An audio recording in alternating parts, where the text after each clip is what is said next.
1985 a 1986. Cofundador y presidente de Mexicanos Primero AC, organización dedicada a incrementar la cantidad y la calidad de la educación en México a través de la investigación, con estudios como Contra la pared, Brechas, Metas, Ahora es cuando y Mal gasto. Divulgación, como el documental de Panzazo, propuestas de cambio estructural y activación ciudadana, con iniciativas como ¿Dónde está mi maestro?, Sí a la evaluación, Fin al abuso y Primero los niños. Cofundador y miembro del Comité Técnico de Bécalos, el programa ciudadano más importante de becas en México, con más de 190,000 beneficiarios, entre alumnos de preparatoria y universidad, así como maestros y directivos escolares de todo el país. Cofundador y presidente honorario de la Unión de Empresarios para la Tecnología en la Educación AC, Únete, organización que ha dotado a más de 7,000 escuelas y a 2,5 millones de niños, jóvenes y maestros con computadoras, internet y capacitación en el uso de las tecnologías. Cofundador y expresidente de Fundación Televisa AC, organización promotora de la educación a través de programas como Bécalos, Compurredondeo y Goles por México.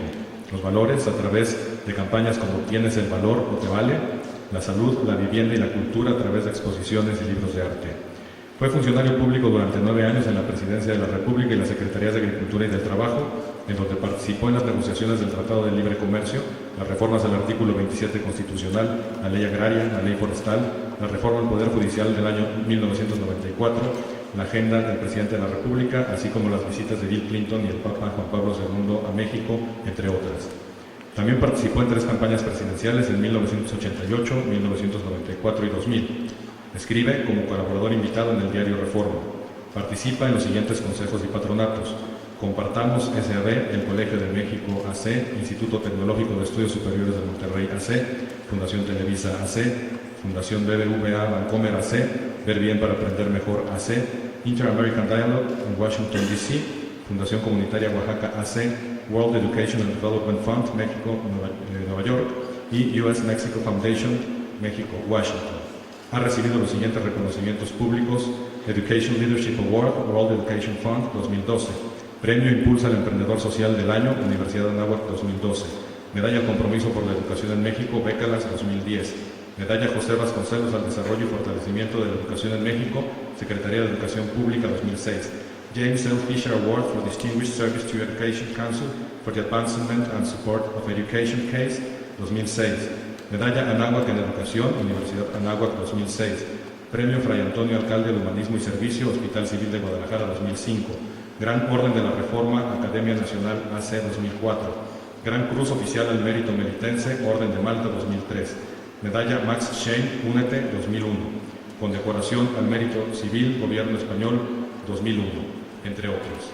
Le cedemos la palabra a nuestro invitado especial, doctor Claudio X. González Guajardo. Muchas gracias.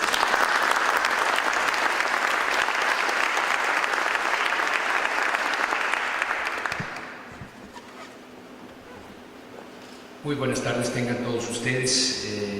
Me siento realmente muy contento y muy honrado de estar en este inicio de cátedra, del que evidentemente fue un hombre muy sencillo, pero muy grande y evidentemente muy querido. Le quiero agradecer muchísimo a la universidad que me dé esta oportunidad de estar en una ocasión especial para la familia Horn y también para la universidad, y creo que para todo Guadalajara, porque, como decía, evidentemente Donado fue muy querido en esta su ciudad adoptiva.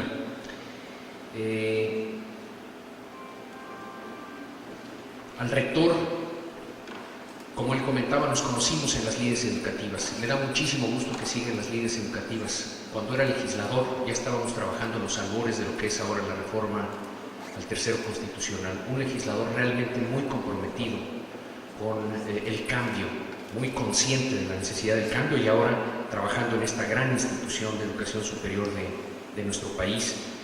Al ingeniero Jaime Reyes Robles también, con quien he tenido la oportunidad de compartir y aprender de él en materia educativa, un gran conocedor de esta materia, y hemos conversado muy a gusto en relación a esto. También agradecerte, Raúl, mucho tus palabras. Tú eres un gran promotor, me ha tocado estar en muchos de los eventos culturales que tú lideras y encabezas, colaborar en algunos de ellos, y tu emprendeduría es notable. Qué bueno que encabezas esta fundación y que has impulsado esta cátedra con toda esa fuerza que tú tienes. Le quiero agradecer muchísimo a don Adalberto Ortega, porque él fue quien me invitó personalmente a estar con ustedes el día de hoy. Nos llevamos más meses de lo que hubiéramos deseado en cuadrar las agendas, pero aquí estamos. Qué bueno que celebramos a don Adolfo el día de hoy, y le quiero agradecer profundamente, porque además entre más he ido conociendo al hombre, más gusto me ha dado que me hubieran invitado. Y a José Sosaya Correa, mucho aprecio por LAM-CHAM, por todo lo que hacen en México, y qué bueno que en Jalisco, otra de las instituciones que fundó don Adolf, esté encabezada por alguien que evidentemente tiene también pasión por el servicio. También anda por aquí Armando Beltrán, compañero de Mexicanos Primero Jalisco, que también me impulsó a venir a esta ocasión, y de veras lo aprecio mucho. Me da mucho gusto conocer a Vicky y a Paco en esta ocasión.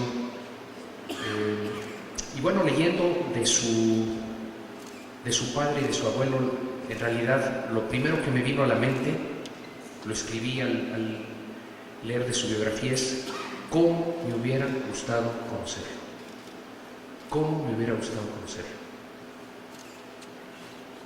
Primer presidente de la Fundación, integrante del Consejo Social, miembro y fundador de LAM-CHAM, empresario, diplomático, fíjense todas la capacidad, ¿verdad?, la multiplicidad de tareas, filántropo, promotor de la inversión, generador de oportunidades. Yo creo que él se hubiera definido como un generador de oportunidades, porque hay ese común denominador en absolutamente todo lo que hizo.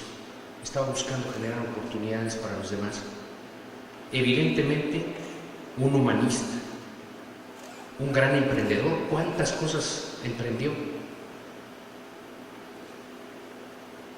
Me encanta también por su interés en la educación. Estoy seguro que hubiéramos platicado muy a gusto sobre ese tema. Y también un visionario. Yo creo que quedó muy claro en los mensajes del rector, del presidente de la Fundación, del presidente del Consejo Social, que era un hombre visionario, adelantado a su tiempo. En ese sentido, repito, muy honrado de estar aquí para inaugurar esta cátedra. Lo que yo quiero compartir con ustedes, y ya se los adelantaba el rector y también el señor Padilla, es el tema educativo, algo que le importaba mucho a Adolfo Horno. Y creo que parte de lo que voy a compartir con ustedes, y creo que probablemente tenga el mismo efecto sobre ustedes, le hubiera podido mucho a Adolfo Horno, le hubiera dolido. Es más, estoy seguro que él tenía lo que yo llamo el don precioso de la indignación moral. Por eso hizo tantas cosas. Yo creo que él sabía indignarse moralmente, y el que no sepa indignarse moralmente, yo creo que está medio vivo. Yo creo que él estaba muy vivo, y le hubiera indignado algunas de las cosas que voy a compartir con ustedes. Pero también le hubiera dado mucho gusto y le hubiera generado un sentido de esperanza lo que está empezando a suceder en México para transformar esa realidad tan difícil que tenemos en materia educativa. Entonces, pues empiezo. Les quiero platicar el contexto, ¿no? La cátedra se titula Reforma Educativa, Oportunidad Histórica o Simulación. Les adelanto, espero que no demasiado, al decirles que está en nuestras manos si va a ser una oportunidad histórica o si va a ser una simulación. Pero se abre la ventana, se abre la puerta para hacer cambios muy importantes. Pero veamos de dónde partimos.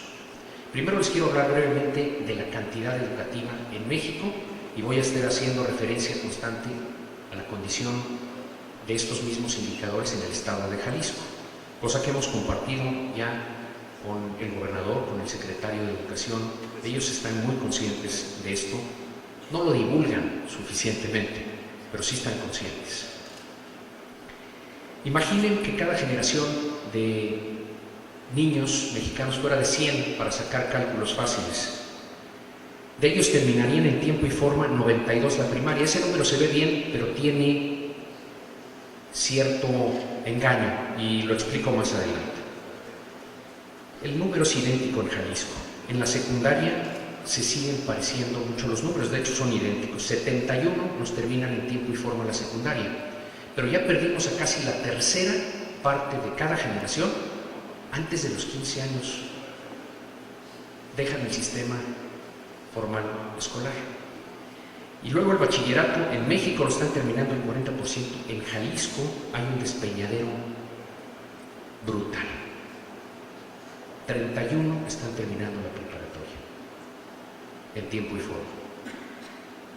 Una tercera parte de la generación, menos de la mitad terminan la preparatoria, y en el caso de México, y en Jalisco una tercera parte.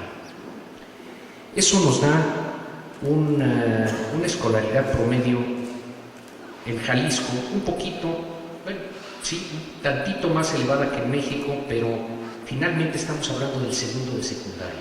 Lo que esto quiere decir es que un mexicano o un jalisciense no sale de la educación básica. Si dijéramos un jalisciense o un mexicano en promedio mide 1,70, pesa 75 kilos y estudió el segundo de secundaria. Pregunta, ¿es suficiente el segundo de secundaria para medirse en el siglo XXI? Ustedes tienen una mejor respuesta que yo. Como pueden ver, los países escandinavos se acercan a 14 años de escolaridad promedio, los norteamericanos están en casi 13.5. Eso quiere decir que aquí a unos cuantos cientos de kilómetros al norte, los jóvenes estudian entre 4.5 y 5 años más en promedio que un joven de esta nación. Multiplíquenlo por los 2 millones que hay en cada generación en México y los 5.5 millones que hay en Estados Unidos. Nos va a separar ya ahí cientos de millones de años de preparación más en esa generación que en la generación de acá.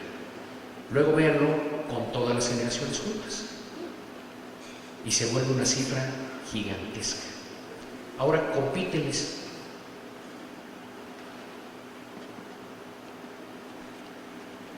Están muy mal distribuidas además las oportunidades. Zapopan está en 10.4 años de escolaridad promedio, Guadalajara en 10, pero Mezquitic en 4.9 y Santa María del Oro en 4.8. Y de ahí hasta Villa Guerrero, como pueden ver a mano derecha, los niños, porque ni siquiera llegan a jóvenes, antes de salir del sistema escolarizado, los niños de esos municipios no llegan a la secundaria, en promedio. Doble reto, ¿cómo le hacemos para que los niños de Santa María del Oro alcancen a los de Zapopan y cómo le hacemos para que los de Zapopan alcancen al mundo? Doble reto. No nada más es un tema de años, también es un tema de días y horas. ¿Por qué? Nuestro ciclo escolar nominalmente se ve bien, pero en una primaria mexicana pública se va a la escuela 4.5 horas. Por lo menos eso dice el reglamento. Ahorita vemos qué dice la realidad. Y luego tenemos, desafortunadamente, el lugar número 1 en ausentismo magisterial en la Organización para la Cooperación y Desarrollo Económico. Por lo tanto, en horas efectivas, los niños mexicanos van más o menos la mitad de las horas que los niños coreanos y finlandeses a la escuela cada año. Eso quiere decir que estamos perdiendo competitividad el lunes y el martes y el miércoles y el jueves y el viernes de cada semana.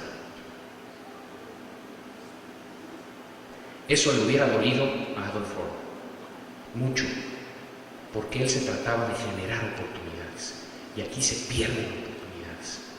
Tenemos que cambiar estos números. Tantito peor, un estudio reciente del Banco Mundial, que se pasaron cientos de horas en las escuelas de Latinoamérica, concluye que realmente en las primarias mexicanas públicas solo hay 2 horas de enseñanza diarias. Se pierden otras 2 horas en gestión de la clase, en papeleo administrativo, en todo tipo de tareas que no tienen que ver con la enseñanza.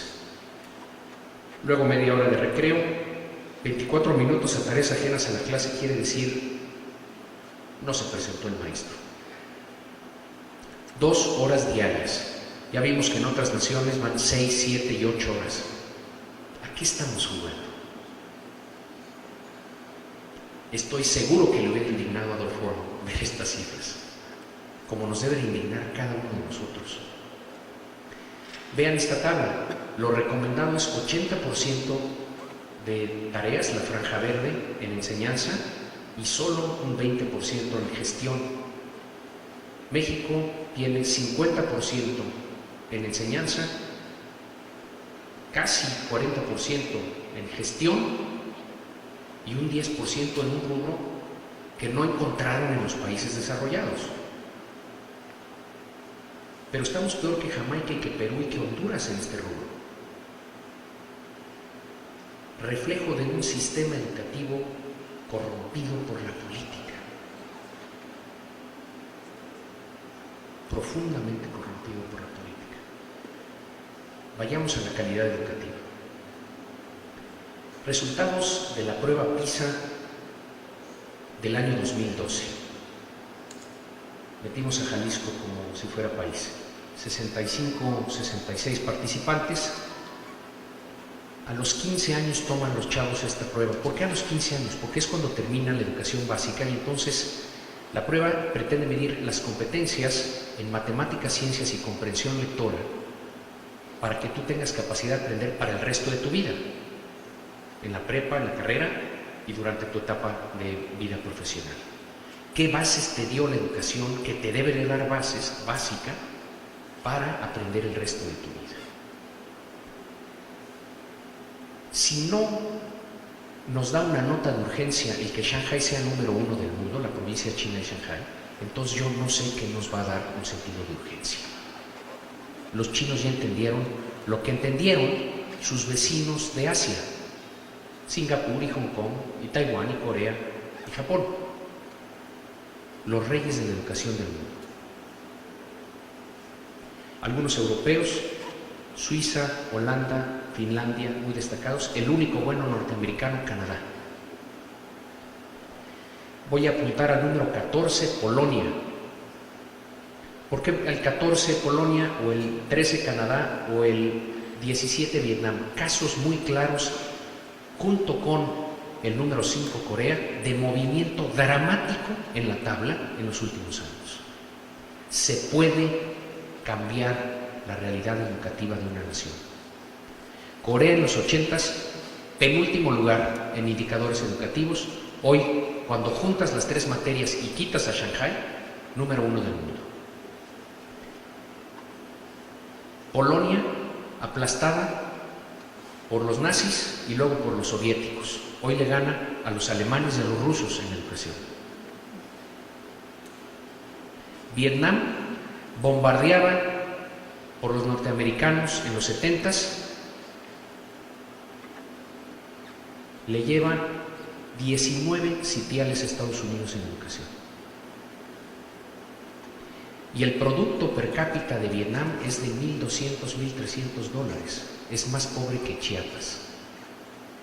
Para quienes dicen que no se puede. Queridos amigos, en este maravilloso Paraninfo, con estas maravillosas obras de arte rodeándonos, les puedo decir con toda certeza, basado en esta tabla, México está durmiendo. México está durmiendo. No nada más México, toda Latinoamérica. El primer posicionado es Chile en el 52. Y entre el 52 y el 65 pueden encontrar a 8 naciones latinoamericanas. Si a mí me pidieran una explicación de por qué Latinoamérica, teniendo todo, es tan pobre y tan desigual y tan injusta, yo diría, vean esa tabla. Tiene petróleo, tiene gas, tiene agua, tiene ganadería, tiene minerales, tiene agricultura, tiene posición geoestratégica entre los 2 grandes océanos del mundo, tiene juventud.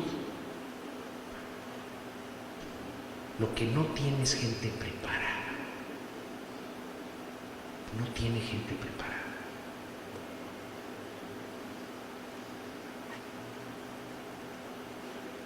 Vean esta. Estos son los resultados desglosados de PISA, que se mide de nivel 0 como más bajo a nivel 6 como más alto. Matemáticas. 42.5% de la generación, este es para Jalisco, los resultados de México son un poco peores. Aquí les pusimos Jalisco. 42.5% de la generación nivel 0 y 1. ¿Qué quiere decir eso? Que fueron 9 años a la escuela y no entendieron nada. Eso tiene una palabra que la voy a repetir varias veces. Simulación. Eso es una simulación. Están engañando al alumno, están engañando al papá y están engañando a la mamá. Porque un alumno que reprueba a los 15 años un examen se debió haber salido de la escuela mucho tiempo antes, o alguien debió haber tenido algún tipo de acción remedial para que pasara. Pero no, en México optamos por pasarlos de año, entregarles títulos, porque es lo que quieren los papás, y los papás no pueden discernir bien, fíjense qué tragedia, entre una buena educación y una mala educación. ¿Por qué? Porque están pésimamente mal educados. Perdón, estamos en ese círculo vicioso. Y entonces, pues dame títulos, se gradúan de la prepa, inclusive de la carrera, y luego no hay empleos. Pues claro que no, porque no están preparados.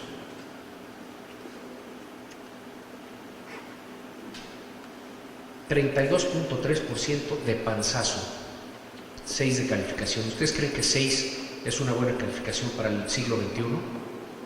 Súmenle 74.8% de la generación de jóvenes de 15 años esencialmente está profundamente impreparada para el siglo XXI. 74.8%. En ciencias, 75.9% y en lectura, 70%. No es mi opinión. No es mi opinión, es la prueba más importante a nivel internacional para saber qué tanto le está dando la escuela a los jóvenes de una nación. Una escuela que reprueba el 70%, 75% y en algunos estados de México el 85-90% de sus generaciones es un sistema que le está fallando a los niños y a los jóvenes. Aquí hay muchos empresarios.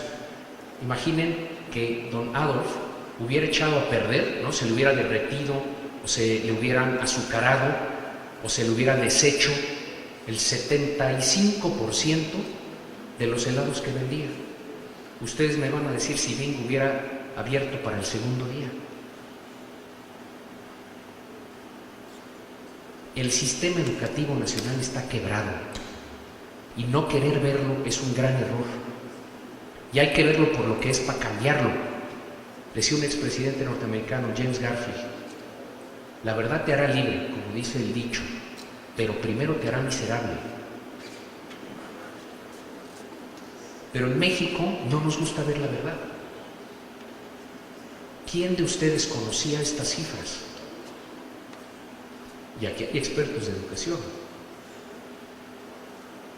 México no conoce estas cifras. Por eso hicimos de panzazo, pero no llegas tan lejos en México. Luego, la coloratura de esta es muy fuerte, ¿no? ¿Cómo le competimos a los de grandes franjas verdes con nuestras grandes franjas rojas? Y yo me pregunto, con todo lo positivo que puede llegar a ser la reforma energética o la reforma de telecomunicaciones, ¿esas reformas nos van a cambiar estos números? Vean en excelencia, 55% de los muchachos de 15 años de Shanghái están en excelente, 30% de los coreanos, 1.1 en Jalisco y 0.6 en México.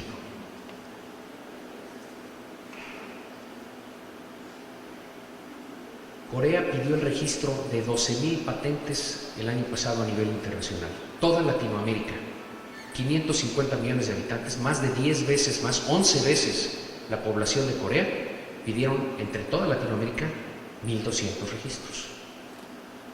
Corea 12.000 con 48 millones de habitantes. Toda Latinoamérica 1.200 con 550 millones de habitantes. Ustedes me van a decir si no estamos dormidos.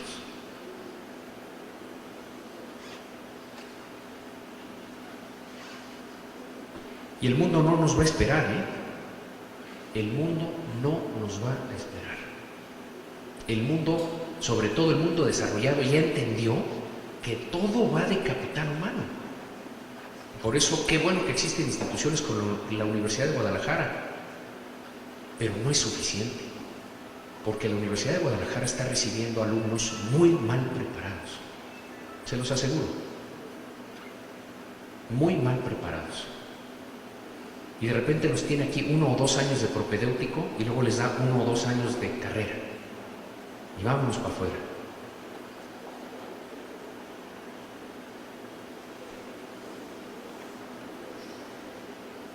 Jalisco, y esto lo platicamos hoy mismo con el gobernador, con el secretario de Educación, está estancado en materia educativa. Está estancado.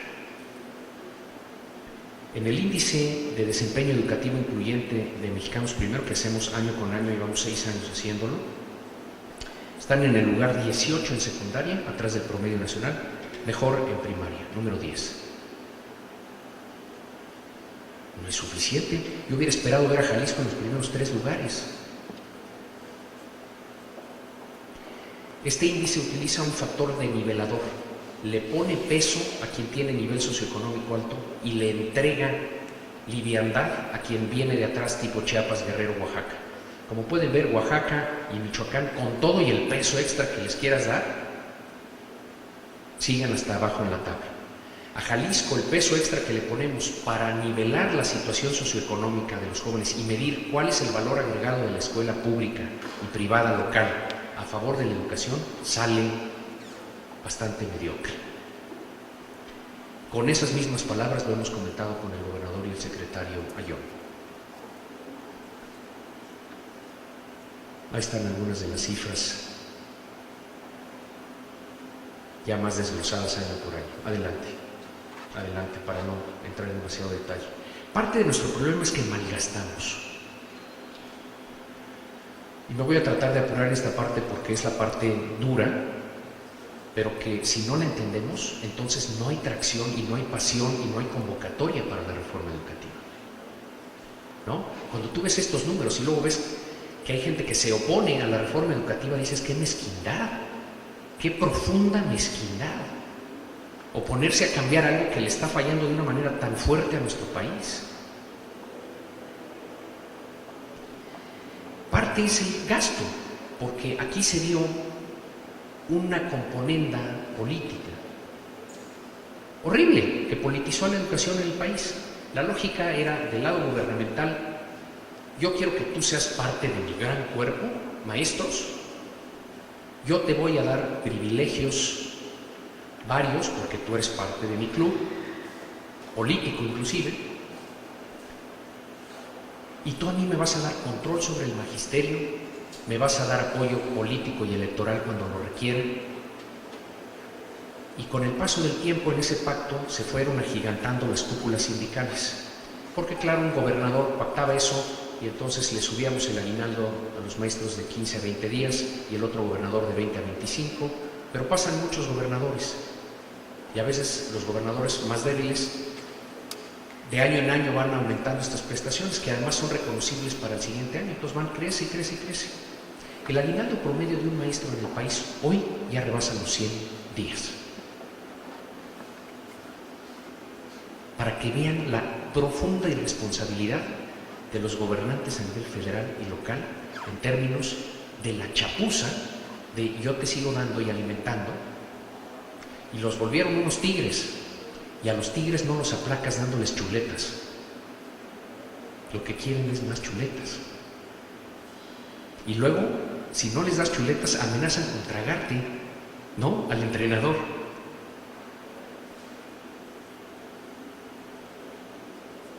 Por eso acabó la maestra en el campo.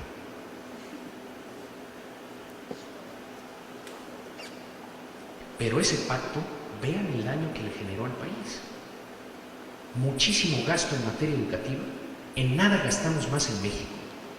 800,000 millones de pesos al año en educación básica.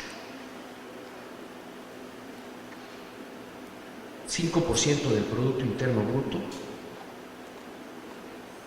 pero el gasto es ineficaz, es inequitativo, está capturado, es ineficiente, es opaco y es corrupto. Y está aprobado en el estudio de Mexicanos Primero, llamado Malgasto. Y ya lo revisamos con Videgaray. Y no pudo negar nada. Y a raíz de denunciar que había este malgasto profundo, que nos debe también lastimar porque se están malgastando nuestro dinero, se hizo un censo. Ordenó desde la campaña, el presidente dijo, si yo llego a ser presidente, voy a hacer un censo. Y cumplió su palabra. Y hay que darle crédito por haber cumplido la palabra y por haberse arrojado en una reforma al tercero constitucional. Ese censo arroja cifras terribles. 39,222 aviadores, es decir, llegó la persona que censa la escuela. Aquí gana José Ramírez. ¿Dónde está José Ramírez? No sabemos ni quién es José Ramírez. 39,000 de esos. 30,695 comisionados. Comisionados a cuestiones administrativas, educativas, pero la gran mayoría de las veces al sindicato. Ahí está el ejército político de las cúpulas sindicales al servicio de la política, de los sindicatos y de la presión sobre los gobiernos, de los que toman plazas, de los que tienen tomada el centro de Oaxaca, de los que tomaron el Zócalo y luego el Monumento a la Revolución en México. 113,000 personas ubicadas en otro centro de trabajo. Esto pudiera no ser ilegal. Aviador y comisionado es ilegal. La ley es clarísima. Tú no puedes ganar como maestro si estás como Juan Díaz, el líder del Sindicato Nacional de Trabajadores de la Educación, tiene una plaza aquí en Jalisco de maestro.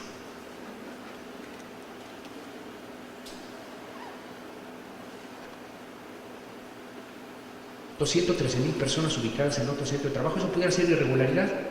Te pagan en la Benito Juárez, trabajas en la Josefa Ortiz de Domínguez, pero como no les dan las bases de datos, pudiera ser que ganas en las dos.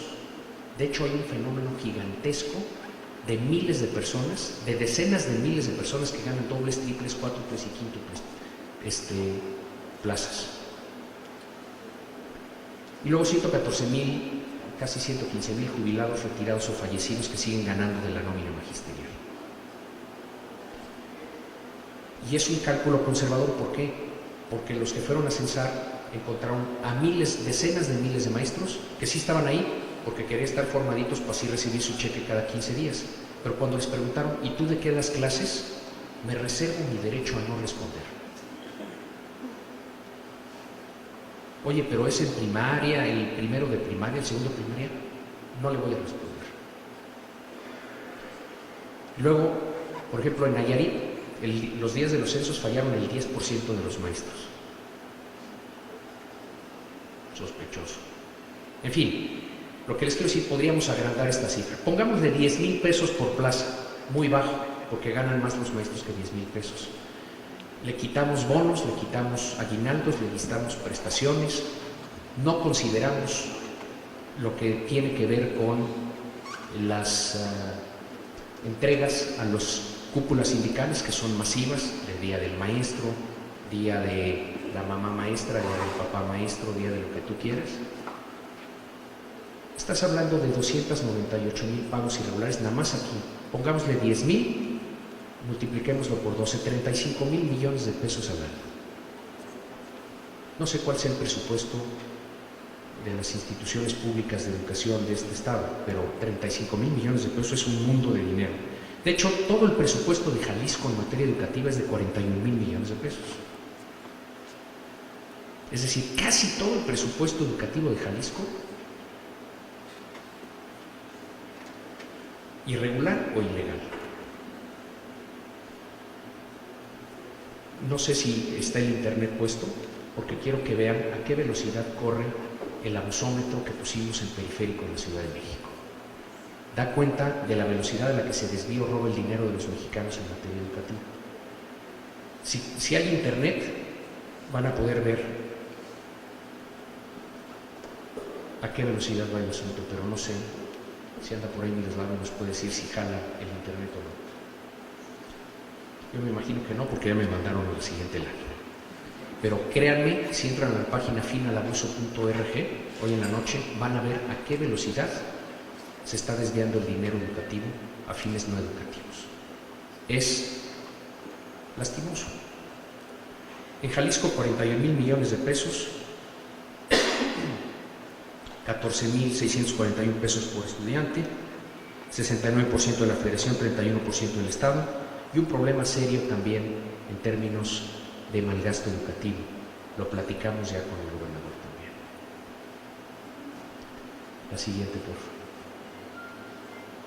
Esa es la contribución de Jalisco al despilfarro nacional. Y la siguiente, el mismo cálculo por 10,000 pesos por 12 meses, quizás estemos hablando de cerca de 1,900 millones de pesos al año. Ahora, parte de eso es irregular, corrijamos, pero parte de eso es ilegal. Agarremos esa lana y llevémosla a becas, a capacitación, a infraestructura escolar, que tanto falta. No se vale lo que hemos hecho. Hay que cambiar. Hay que cambiar. Vámonos al lado de la esperanza, pero con un contexto de realidad. ¿Qué persigue la reforma del tercero constitucional? Yo lo trataré de resumir en 4 puntos básicos. Recuperar la rectoría de la educación para un Estado democrático. La profesionalización docente, porque sin buenos maestros, directores y supervisores no va a haber calidad educativa en el país.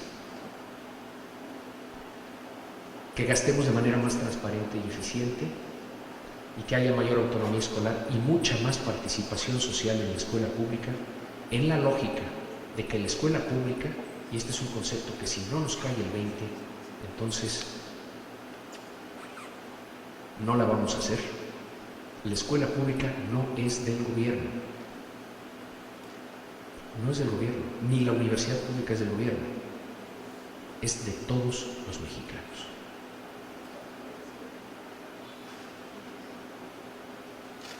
Es de todos los mexicanos.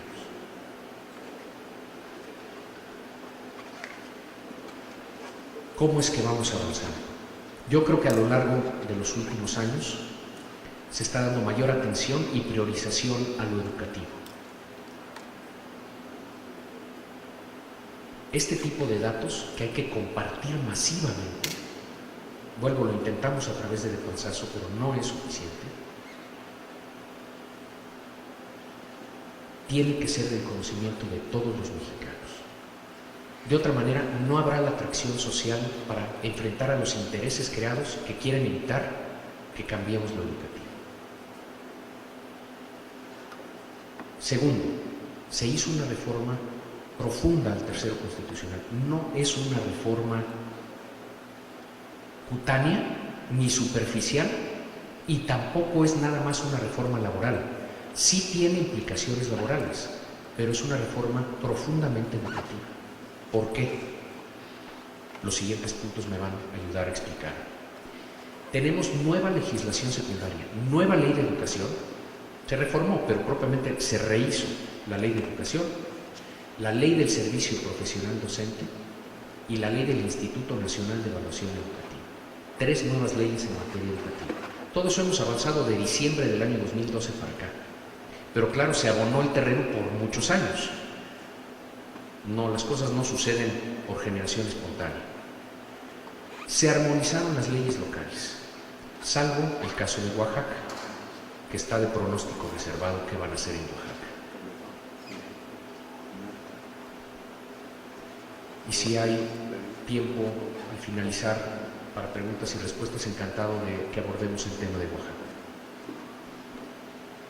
Hizo un buen trabajo Jalisco de armonización de su ley, de las mejores del país, en nuestra opinión. Y luego ahí vienen ya los elementos de la reforma. Concurso obligatorio de plazas. En algunos estados ya había concurso de plazas, pero en buena parte de la nación no había. Y en el estado en donde sí había concurso, no se concursaban todas las plazas, se concursaba un porcentaje de las plazas. ¿Por qué? Porque en el arreglo político el concurso no podía tener lugar. ¿Por qué? Por varias razones. Primero, porque inicialmente las plazas eran para quien tú querías favorecer, como líder sindical o inclusive como gobernador o burócrata. Con el tiempo y la fuerza de los sindicatos se volvió nombramientos propiamente del sindicato, lealtades, ¿no? Yo quiero asegurar la lealtad del futuro maestro. Luego ganaron tanta fuerza que hay que entregar plazas en automático, todos los que salgan de las normales con plazas. Pero nadie está midiendo cómo salen de las normales. Y luego, literalmente los sindicatos y los sindicalistas privatizaron las plazas. ¿Por qué? La plaza es pública, eso quiere decir que es de todos, es del Estado. No, yo la vendo, yo la heredo. Cuando yo cuento eso en Finlandia o en Corea, me dicen, no, wait, please explain that to me again. How is that possible?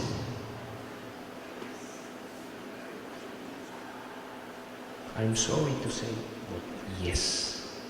En mi país se venden y heredan plazas de maestros.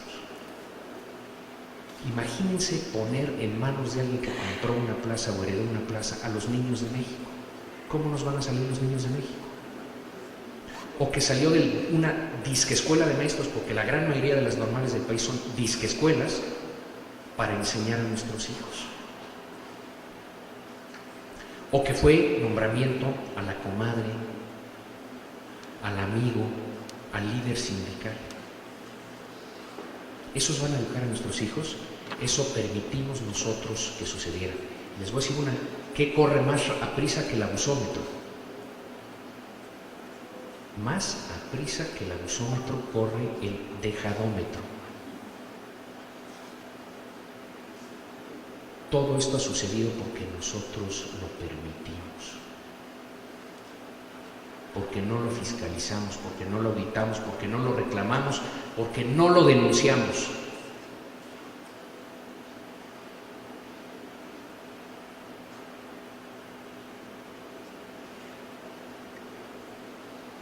Perdón, nada más regresándose tantito a este último punto. Entonces, concurso obligatorio de plazas. Hoy la ley dice, nadie puede recibir una plaza que no sea por un concurso público que siga los lineamientos que establece el Instituto Nacional de Evaluación Educativa.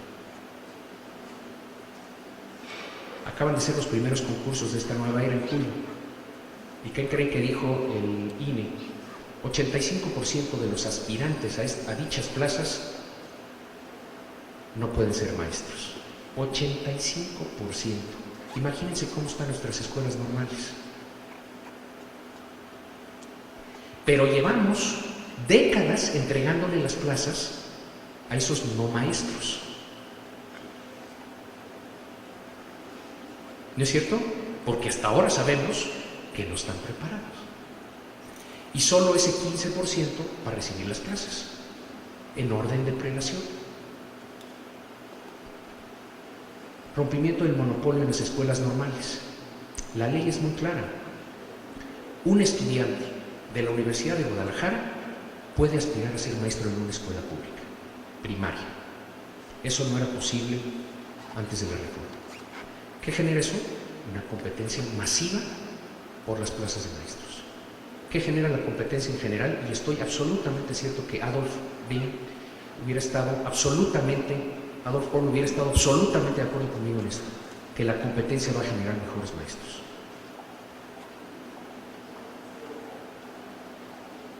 Entonces, que vengan del TEC de Monterrey, que vengan de la UNAM, que vengan del Poli, que vengan de donde estén preparados. Luego, esta es quizá la más clara, evaluación obligatoria con consecuencias. Nunca ha habido una, fíjense bien, el poder de los sindicatos. Año 2014, nunca ha habido una evaluación obligatoria de maestros en la historia de nuestro país. Era tal su fuerza que dijeron, a mí no me evalúas. ¿Y por qué a mí no me evalúas? Pues porque yo sé que la gran mayoría de mis agremiados van a reprobar.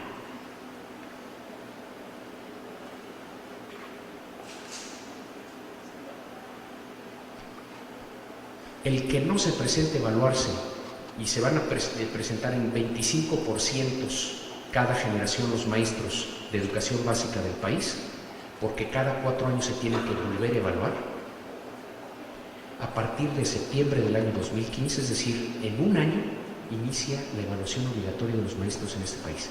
La ley es muy clara, el que no se evalúe, causa de rescisión.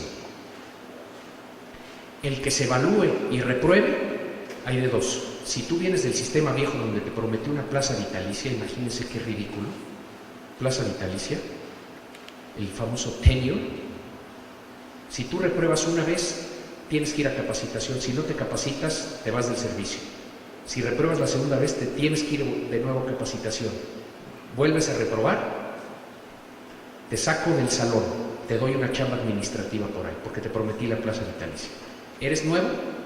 A partir de julio entraste al servicio, tercera reprobada, te vas del servicio, rescisión sin obligación para el Estado mexicano. ¿Por qué? Porque no eres maestro. Porque no eres maestro. Entonces, fíjense, en el pasado creamos un sistema de prebenda, de empleo, prebendas, intereses y corruptelas que favorecían a los adultos. Ahora tenemos que crear un sistema que favorezca el derecho a la educación de los niños. Los anteojos que traían los políticos era el de los adultos, porque esos son los que ayudan a ganar las elecciones. Si la ciudadanía no se mete y se asegura que los políticos se pongan las anteojeras de los niños y los jóvenes, no va a haber cambio educativo. ¿Y para qué siendo un sistema educativo que no educa niños? Y el nuestro no está educando niños. Esto va a generar que se empiecen a reponer las lides magisteriales en el país. Me dice la gente, ¿y cuánto se va a ver los cambios de la reforma educativa? Y esperan que yo les diga, no, yo creo que en 20 o 25 años, si nos aplicamos, vamos a alcanzar el promedio de la Organización para la Cooperación y Desarrollo Económico. Yo les digo, empezó a cambiar esto el 18 de agosto del año 2014. ¿Por qué? Porque ese día se presentaron a dar clase alrededor de 20,000 maestros mejores que los que teníamos el ciclo escolar anterior. Y a lo largo de todo el ciclo escolar se siguen reponiendo plazas. Nada más de aquí a enero se deben de reponer, me dijo el secretario Ayón, alrededor de 1,000 plazas aquí en Jalisco. Si se le entregan a los mejores del concurso, está sacando maestros que probablemente no estaban bien preparados y estás metiendo a los mejor preparados de la siguiente generación. ¿Tú qué crees que va a pasar con los niños de esos maestros? Tienen un mejor maestro ya, y eso ya hace una diferencia.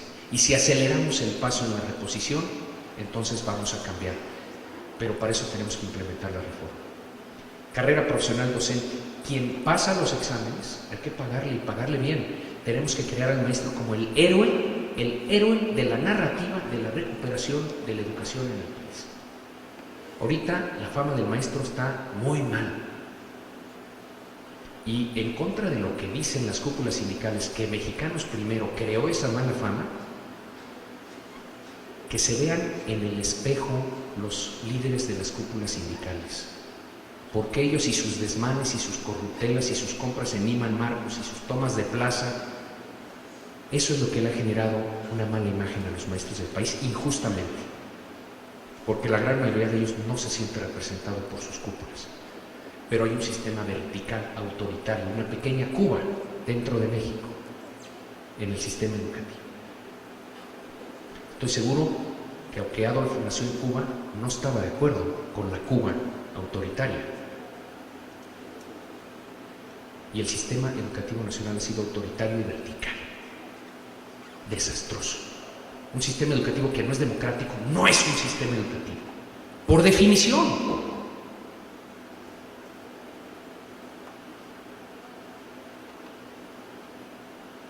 El árbitro, el INE, tiene la misma capacidad jurídica que el Banco de México. Es un organismo autónomo del Estado mexicano y están empezando a usar su voz.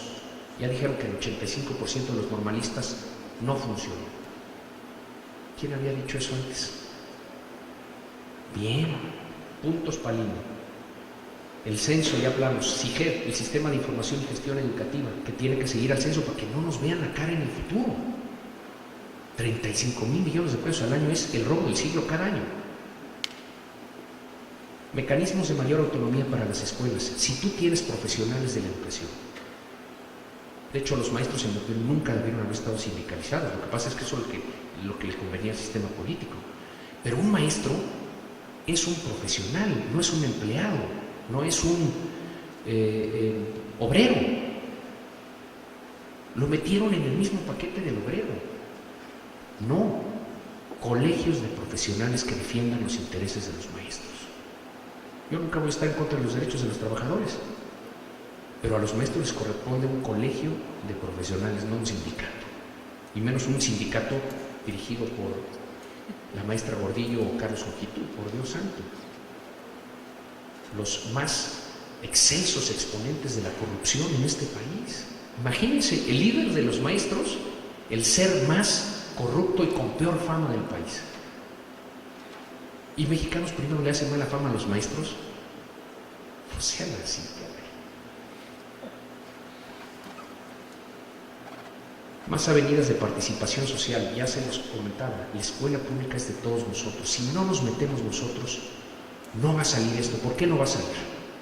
Porque los sindicatos tienen mucha fuerza. El sindicato y la coordinadora tienen mucha fuerza política y mucha fuerza organizacional y tienen mucha lana. Son dueños de los presupuestos educativos de los estados.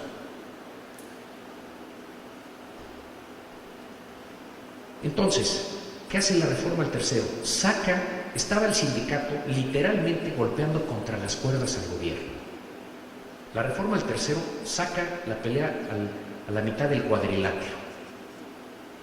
Pero los sindicatos, y más vienen elecciones en el 15, aquí creo que son en el 17 o 18, no estoy seguro, pero al final están los ciclos políticos, ¿no? Yo necesito el sindicato. Entonces tampoco voy a hacer, pero no voy a hacer tanto que me enemiste con ellos, porque entonces se empiezan a echar para atrás los políticos. Ahí van para atrás, ¿no? Empiezan a bajar la guardia. Y los sindicatos, 1, 2, 3. Al rato ya están contra las cuerdas de nuevo. ¿Quién tiene que estar en ese mismo cuadrilátero y no permitir que el gobierno dé marcha atrás? ¿Quién?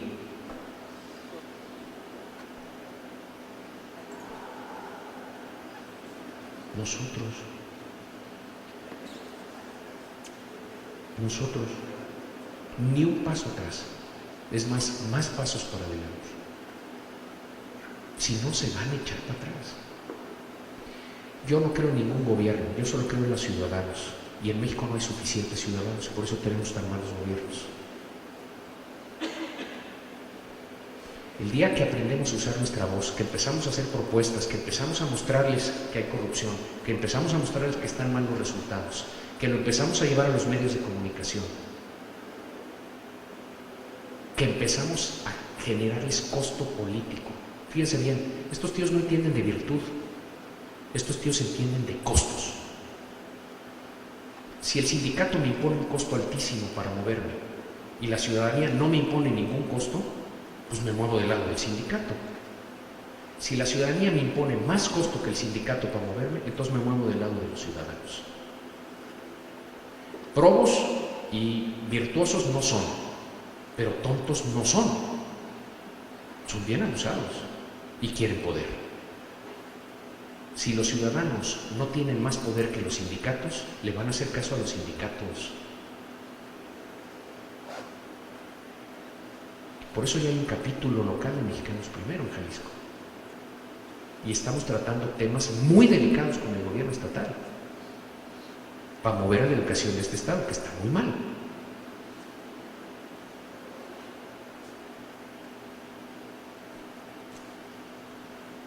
Se va a recentralizar la nómina magisterial, por lo menos de los maestros federalizados, porque es tal el desastre de los gobernadores en su irresponsabilidad en el manejo de las finanzas públicas que hay muchos estados quebrados. Videgaray nos dijo, lo tenemos que hacer por factores educativos y por factores financieros, porque en ningún estado de la República es más importante el gasto, no hay ningún gasto más importante, que el educativo.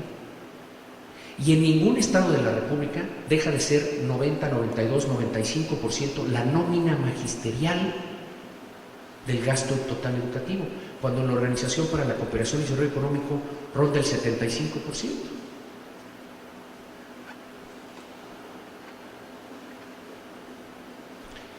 Entonces, eso es lo que se ha avanzado. ¿Se ve bien? Solo si hay implementación cabal. Solo si hay verdadera implementación. Ahí nos jugamos todo. Y no va a ser la única reforma educativa. Si esta es exitosa, tiene que venir otra y otra y otra y otra hasta que alcancemos al mundo. Porque cuando alcancemos al mundo en materia educativa, habremos alcanzado al mundo en todo. En todo. Pero mientras no alcancemos al mundo en materia educativa, seguiremos parchando a nuestro país. Parchando como hemos parchado nuestra Constitución. Puro parche.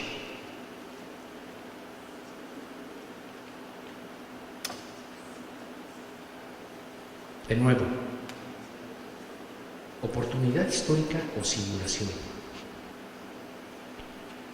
La respuesta está en nosotros.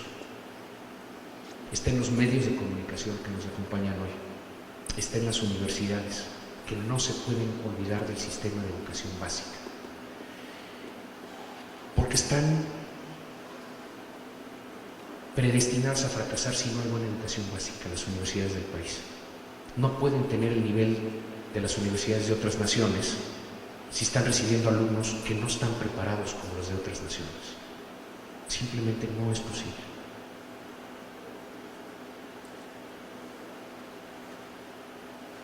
Entonces la universidad privada y pública tiene una responsabilidad gigantesca con la universidad, con la educación básica, y no nada más con la educación básica, con la atención a la primera infancia. Toda la investigación dice que es mucho mejor invertir en un niño de 1 año que en un niño de 18 años. Es mucho más redituable. Pero invertimos mucho más en los de 18 a 24. ¿Por qué? Porque las universidades tienen voz y los niños infantes no tienen voz. Y así se reparten los presupuestos. Si no se atiende a la primera infancia, y presentamos hoy aquí en Jalisco, en la Casa Clavijero, el estudio de los invisibles, refiriéndonos a los niños de 0 a 6 años en México, no vamos a sacar adelante la educación de Jalisco y de México. Porque vuelvo, nacen iguales a los de Finlandia y a los de Corea en posibilidades. A los 3 años ya traen menos posibilidades, a los 6 menos, a los 15 ya vimos PISA, la gigantesca diferencia. ¿Qué sucedió entre los 0 y los 15? Que ya no puede remediar la universidad, ya no lo puede remediar. ¿Qué sucedió? Les fallamos.